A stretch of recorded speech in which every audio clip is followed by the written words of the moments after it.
Hey there, everybody. Thanks for joining me for another one-man review. Today I'll be taking a look at the new Fantagraphics book, Totem by Laura Perez. Really excited to get this book. Had it pre-ordered like way earlier in the year because I was excited about it. This is a project that I saw probably a couple years ago. I found Laura Perez on Instagram and saw a post of it and actually had like told Sean, I was like, go check this out, see if you can get the license to it because it looks like a really nice book. But obviously they'd already made a deal with Fantagraphics. I think Sean even mentioned in a video somewhere, he was like, oh yeah, that one's getting published.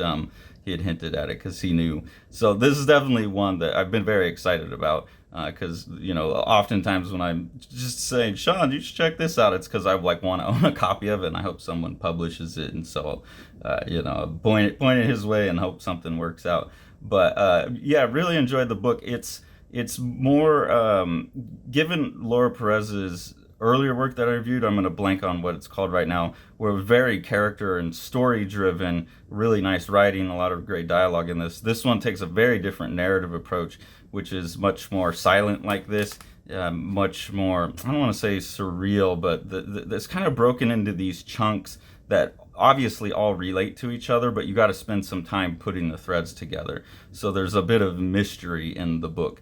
And I kind of like that. I think it's one that I'll pick up and go back to because I don't think I got everything out of it that's in here. But I don't want to give away a lot of the book. I just want to kind of show you what it is and give you the main pieces kind of that I've been able to put together. You can see immediately like why the art jumped out at me when I saw it on Instagram. These very beautiful illustrations, kind of sparse but gorgeously designed.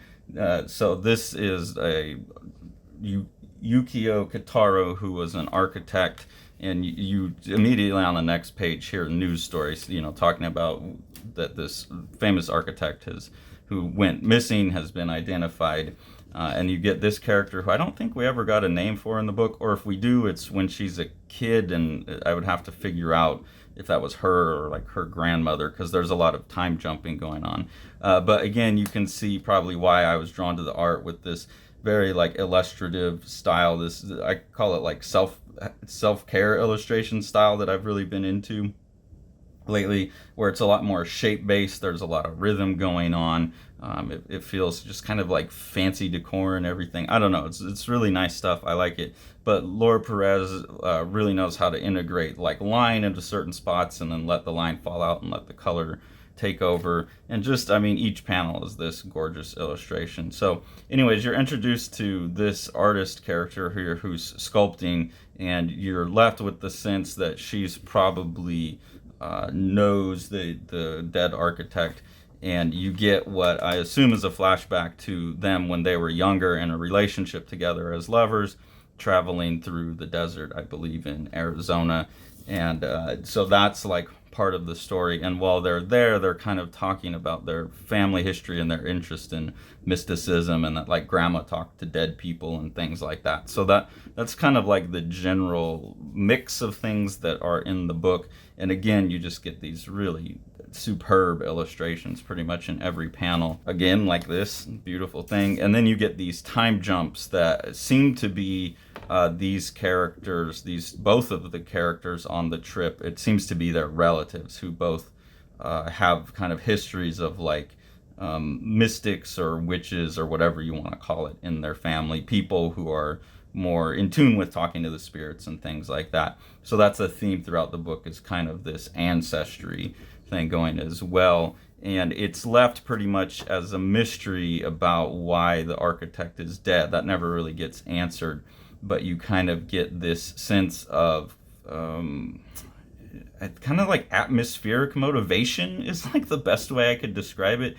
Like it's very much an atmosphere piece, but that gives a sense of the character's motivation. I've never even thought of that phrase until now, but yeah, this is a book about atmospheric motivation, if I could say anything about it. You also get some other style changes here and there, where Laura Perez switches over into more abstract imagery or working with different materials, this kind of Dave McKean-like stuff. There's also an artist, George, I forget his last name, it's on Instagram as Jorge Illustration or George Illustration, who's doing a back and forth with Dave McKean. I believe he's a Spanish artist as well, so I'm seeing some of his art. Maybe that's an influence on her work. I don't know. There's just like a lot of really good comic stuff coming out of Spain. A lot of really particular looking styles and whatnot.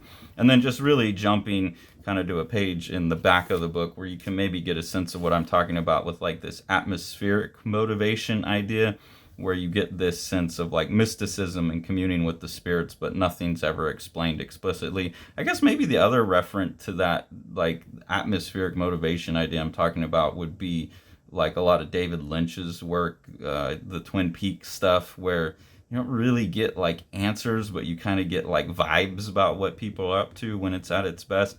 That's maybe the best kind of referent I could make that would land for most people. But these very kind of mystical, archetypal type of images throughout. So really, it's kind of a different narrative approach than I've seen anywhere else, I think. But I kind of dig it. I like that more open approach, and I think it goes very well with the illustrations. I think the illustrations really drive that, and so it's allows a book to say a lot in a fairly short space. It's like 120 pages, and anyone who's watched the channel for a while knows that that's something I'm mulling over, is decompression versus compression in comics and how that works. And I think this is a pretty cool strategy for a story that's fairly compressed in terms of the amount of pages it has, but is able to load quite a bit in there. So I think it's one that, yeah, if you go back and you could read it in like 15 minutes maybe, because pages like this you can like uptake it all real quick and flip the page.